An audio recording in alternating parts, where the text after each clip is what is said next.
Suatu hari ketika Zahid sedang mengasah pedangnya, tiba-tiba Rasulullah datang dan mengucapkan salam kepadanya. Zahid terkejut dan menjawabnya dengan gugup. "Wahai saudaraku Zahid, selama ini engkau tampak sendiri saja," sapa Rasulullah Shallallahu Alaihi Wasallam. "Allah bersamaku wahai Rasulullah," jawab Zahid. "Maksudku, mengapa selama ini engkau masih lajang? Apakah tak ada dalam benakmu keinginan untuk menikah?" tanya beliau lagi. Zahid pun menjawab, "Wahai Rasulullah, aku ini lelaki yang tak punya pekerjaan tetap. Apalagi wajahku sangat tak memenuhi syarat. Siapa wanita yang mau denganku? Mudah saja kalau kau mau," kata Rasulullah menimpali. Zahid hanya termangu. Tak lama kemudian Rasulullah memerintahkan pembantunya untuk membuat surat lamaran untuk melamar wanita bersama Zulfa binti Sa'id. Ia anak bangsawan Madinah yang terkenal kaya raya dan cantik jelita.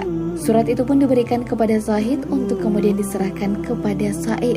Setiba di sana ternyata Sa'id tengah menerima tamu. Maka usai mengucapkan salam, Zahid menyerahkan surat tersebut tanpa masuk ke dalam rumah. "Sa'id saudaraku, aku membawa surat untukmu dari Rasulullah yang mulia," kata Zahid. Sa'id menjawab, "Ini adalah kehormatan buatku." Surat itu dibuka dan dibacanya. Alangkah terkejutnya Sa'id usai membaca surat tersebut. Tak heran karena dalam tradisi bangsa Arab selama ini, perkawinan yang biasanya terjadi adalah seorang bangsawan harus kawin dengan keturunan bangsawan pula. Orang yang kaya harus kawin dengan si kaya juga. Itulah yang dinamakan sekufu atau sederajat.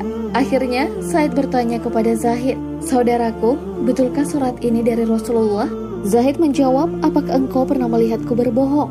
Dalam suasana demikian, Zulfa datang dan bertanya, "Ayah, mengapa engkau tampak tegang menghadapi tamu ini? Apa tak lebih baik bila ia disuruh masuk? Anakku, ia adalah seorang pemuda yang sedang melamarmu. Dia akan menjadikan engkau istrinya," kata Sa'id kepada anaknya. Di saat itulah Zulfa melihat ayahnya, ia pun menangis sejadi-jadinya.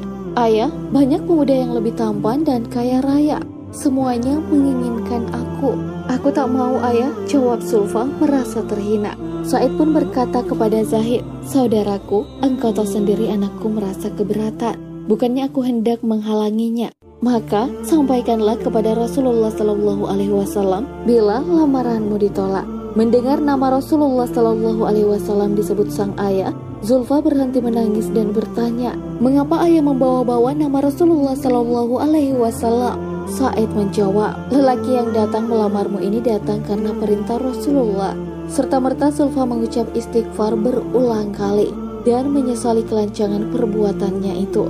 Lirih, wanita muda itu berkata kepada sang ayah, "Mengapa ayah tidak mengatakannya sejak tadi bila yang melamarkan lelaki itu adalah Rasulullah Shallallahu Alaihi Wasallam? Kalau begitu keadaannya, nikahkan saja aku dengannya. Karena aku teringat firman Allah, sesungguhnya jawaban orang-orang mukmin bila mereka dipanggil Allah dan Rasul-Nya agar Rasul menghukum mengadili di antara mereka adalah ucapan, 'Kami mendengar dan kami patuh,' dan mereka itulah orang-orang yang beruntung." Quran Surah An-Nur ayat 51.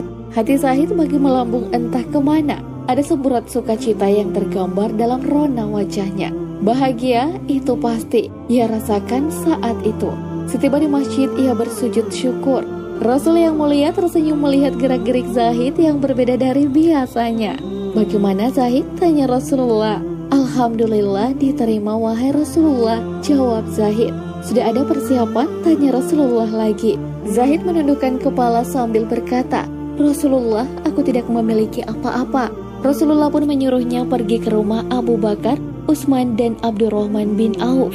Setelah mendapatkan sejumlah uang yang cukup, Zahid pergi ke pasar untuk belanja persiapan pernikahan. Bersamaan dengan itu, Rasulullah menyuruh umat Islam untuk berperang menghadapi kaum kafir yang akan menghancurkan Islam. Ketika Zahid sampai di masjid, ia melihat kaum muslimin telah bersiap dengan persenjataannya. Zahid bertanya, "Ada apa ini?" Sahabat menjawab, "Zahid, hari ini orang kafir akan menghancurkan kita. Apakah engkau tidak mengetahuinya?"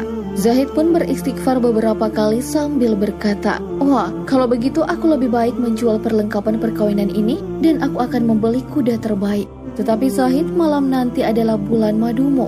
Apakah engkau akan pergi juga?" kata para sahabat menasihati.